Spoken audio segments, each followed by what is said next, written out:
Casa tomada.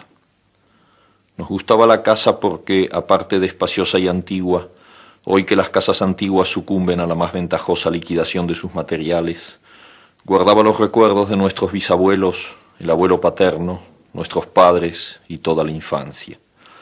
Nos habituamos, Irene y yo, a persistir solos en ella, lo que era una locura, pues en esa casa podían vivir 8 personas sin estorbarse. Hacíamos la limpieza por la mañana, levantándonos a las 7, y a eso de las 11 yo le dejaba a Irene las últimas habitaciones por repasar y me iba a la cocina. Almorzábamos a mediodía, siempre puntuales. Ya no quedaba nada por hacer, fuera de unos pocos platos sucios. Nos resultaba grato almorzar, pensando en la casa profunda y silenciosa, y cómo nos bastábamos para mantenerla limpia. A veces llegamos a creer que era ella la que no nos dejó casarnos. Irene rechazó 2 pretendientes sin mayor motivo. A mí se me murió María Esther antes de que llegáramos a comprometernos.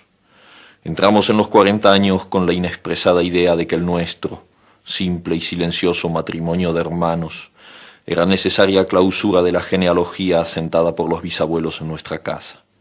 Nos moriríamos allí algún día. Vagos y esquivos primos se quedarían con la casa y la echarían al suelo para enriquecerse con el terreno y los ladrillos. O mejor, nosotros mismos la voltearíamos justicieramente antes de que fuese demasiado tarde. Irene era una chica nacida para no molestar a nadie. Aparte de su actividad matinal, se pasaba el resto del día tejiendo en el sofá de su dormitorio. No sé por qué tejía tanto. Yo creo que las mujeres tejen cuando han encontrado en esa labor el gran pretexto para no hacer nada. Irene no era así.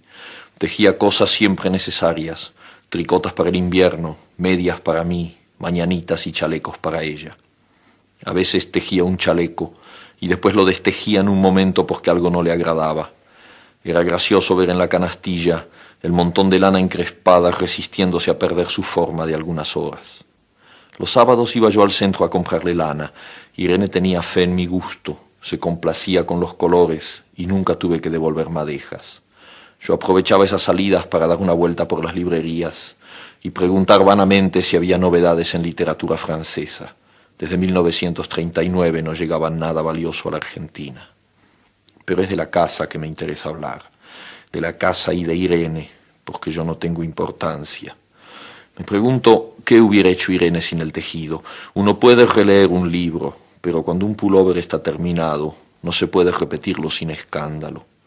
Un día encontré el cajón de abajo de la cómoda de alcanfor lleno de pañoletas blancas, verdes, lila.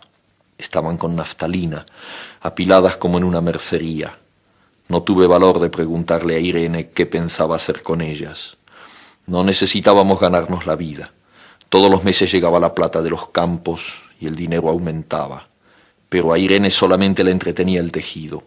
Mostraba una destreza maravillosa y a mí se me iban las horas viéndole las manos como erizos plateados, agujas yendo y viniendo y 1 y 2 canastillas en el suelo donde se agitaban constantemente los ovillos. Era hermoso. ¿Cómo no acordarme de la distribución de la casa? El comedor, una sala con gobelinos, la biblioteca y 3 dormitorios grandes que daban en la parte más retirada, la que mira hacia Rodríguez Peña. Solamente un pasillo con su maciza puerta de roble aislaba esa parte del ala delantera donde había un baño, la cocina, nuestros dormitorios y el living central al cual comunicaban los dormitorios y el pasillo. Se entraba a la casa por un zaguán con mayólica y la puerta cancel daba al living, de manera que uno entraba por el zaguán, abría la cancel y pasaba al living. Tenía a los lados las puertas de nuestros dormitorios y al frente el pasillo que conducía a la parte más retirada. Avanzando por el pasillo, se franqueaba la puerta de roble y más allá empezaba el otro lado de la casa, o bien se podía girar a la izquierda justamente antes de la puerta y seguir por un pasillo más estrecho que llevaba a la cocina y el baño. Cuando la puerta estaba abierta, advertía uno que la casa era muy grande. Si no, daba la impresión de un departamento de los que se edifican ahora apenas para moverse. Irene y yo vivíamos siempre en esta parte de la casa. Casi nunca íbamos más allá de la puerta de roble. salvo para hacer la limpieza, pues es increíble cómo se junta tierra en los muebles. Buenos Aires era una ciudad limpia, pero eso lo debe a sus habitantes y no a otra cosa. Hay demasiada tierra en el aire. Apenas sopla una ráfaga, se palpa el polvo en los mármoles de las consolas y entre los rombos de las carpetas de macramé. Da trabajo sacarlo bien con plumero. Vuela y se suspende en el aire. Un momento después se deposita de nuevo en los muebles y los pianos. Lo recordaré siempre con claridad, porque fue simple y sin circunstancias inútiles. Irene estaba tejiendo en su dormitorio. Eran las 8 de la noche y de repente se me ocurrió poner al fuego la pavita del mate. Fui por el pasillo hasta enfrentar la entornada puerta de roble y daba la vuelta al codo que llevaba a la cocina cuando escuché algo en el comedor o la biblioteca. El sonido venía impreciso y sordo, como un volcarse de silla sobre la alfombra o un ahogado susurro de conversación. También lo oí al mismo tiempo o un segundo después, en el fondo del pasillo que traía desde aquellas piezas hasta la puerta. Me tiré contra la puerta antes de que fuera demasiado tarde. La cerré de golpe apoyando el cuerpo. Felizmente, la llave estaba puesta de nuestro lado y además corrí el gran cerrojo para más seguridad. Fui a la cocina, calenté la pavita y cuando estuve de vuelta con la bandeja del mate le dije a Irene: tuve que cerrar la puerta del pasillo. Han tomado la parte del fondo. Dejó caer el tejido y me miró con sus graves ojos cansados. ¿Estás seguro? Asentí. Entonces, dijo, recogiendo las agujas, tendremos que vivir en este lado. Yo cebaba el mate con mucho cuidado, pero ella tardó un rato en reanudar su labor. Me acuerdo que tejía un chaleco gris. A mí me gustaba ese chaleco. Los primeros días nos pareció penoso porque ambos habíamos dejado en la parte tomada muchas cosas que queríamos. Mis libros de literatura francesa, por ejemplo, estaban todos en la biblioteca. Irene extrañaba unas carpetas, un par de pantuflas que tanto la abrigaban en invierno. Yo sentía mi pipa de enebro y creo que Irene pensó en una botella de esperidina de muchos años. Con frecuencia, pero esto solamente sucedió los primeros días. Cerrábamos algún cajón de las cómodas y nos mirábamos con tristeza. No está aquí. Y era una cosa más de todo lo que habíamos perdido al otro lado de la casa. Pero también tuvimos ventajas. La limpieza se simplificó tanto que aún levantándose tardísimo, a las 9:30, por ejemplo, no daban las 11 y ya estábamos de brazos cruzados. Irene se acostumbró a ir conmigo a la cocina y ayudarme a preparar el almuerzo. Lo pensamos bien y se decidió esto. Mientras yo preparaba el almuerzo, Irene cocinaría platos para comer fríos de noche. Nos alegramos, porque siempre resulta molesto tener que abandonar los dormitorios al atardecer y ponerse a cocinar. Ahora nos bastaba con la mesa en el dormitorio de Irene y las fuentes de comida fiambre. Irene estaba contenta porque le quedaba más tiempo para tejer. Yo andaba un poco perdido a causa de los libros, pero por no afligir a mi hermana me puse a revisar la colección de estampillas de papá y eso me sirvió para matar el tiempo. Nos divertíamos mucho, cada uno en sus cosas, casi siempre reunidos en el dormitorio de Irene, que era más cómodo. A veces Irene decía: fíjate este punto que se me ha ocurrido, ¿no da un dibujo de trébol?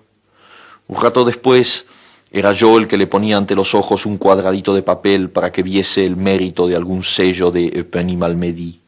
Estábamos bien y poco a poco empezábamos a no pensar. Se puede vivir sin pensar. Cuando Irene soñaba en alta voz, yo me desvelaba enseguida. Nunca pude habituarme a esa voz de estatua o papagayo, voz que viene de los sueños y no de la garganta. Irene decía que mis sueños consistían en grandes sacudones que a veces hacían caer el cobertor. Nuestros dormitorios tenían el living de por medio, pero de noche se escuchaba cualquier cosa en la casa. Nos oíamos respirar, toser, presentíamos el ademán que conduce a la llave del velador, los mutuos y frecuentes insomnios. Aparte de eso, todo estaba callado en la casa. De día eran los rumores domésticos, el roce metálico de las agujas de tejer, un crujido al pasar las hojas del álbum filatélico.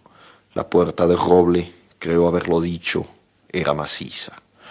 En la cocina y el baño que quedaban tocando la parte tomada, nos poníamos a hablar en voz más alta o Irene cantaba canciones de cuna. En una cocina hay demasiado ruido de loza y vidrios para que otros sonidos irrumpan en ella. Muy pocas veces permitíamos allí el silencio, pero cuando tornábamos a los dormitorios y al living, entonces la casa se ponía callada y a media luz. Hasta pisábamos más despacio para no molestarnos. Yo creo que era por eso que de noche, cuando Irene empezaba a soñar en alta voz, me desvelaba enseguida. Es casi repetir lo mismo, salvo las consecuencias. De noche siento sed, y antes de acostarnos le dije a Irene que iba hasta la cocina a servirme un vaso de agua. Desde la puerta del dormitorio, ella tejía. Oí ruido en la cocina. Tal vez en la cocina o tal vez en el baño, porque el codo del pasillo apagaba el sonido. A Irene le llamó la atención mi brusca manera de detenerme y vino a mi lado sin decir palabra. Nos quedamos escuchando los ruidos, notando claramente que eran de este lado de la puerta del roble, en la cocina y el baño, o en el pasillo mismo donde empezaba el codo casi al lado nuestro. No nos miramos siquiera. Apreté el brazo de Irene y la hice correr conmigo hasta la puerta cancel sin volvernos hacia atrás. Los ruidos se oían más fuerte, pero siempre sordos, a espaldas nuestras. Cerré de un golpe la cancel y nos quedamos en el zaguán. Ahora no se oía nada. Han tomado esta parte, dijo Irene. El tejido le colgaba de las manos y las hebras iban hasta la cancel y se perdían debajo. Cuando vio que los ovillos habían quedado del otro lado, soltó el tejido sin mirarlo. ¿Tuviste tiempo de traer alguna cosa?, le pregunté inútilmente. No, nada. Estábamos con lo puesto. Me acordé de los 15.000 pesos en el armario de mi dormitorio. Ya era tarde ahora. Como me quedaba el reloj pulsera, vi que eran las 11 de la noche. Rodeé con mi brazo la cintura de Irene. Yo creo que ella estaba llorando y salimos así a la calle. Antes de alejarnos tuve lástima. Cerré bien la puerta de entrada y tiré la llave a la alcantarilla.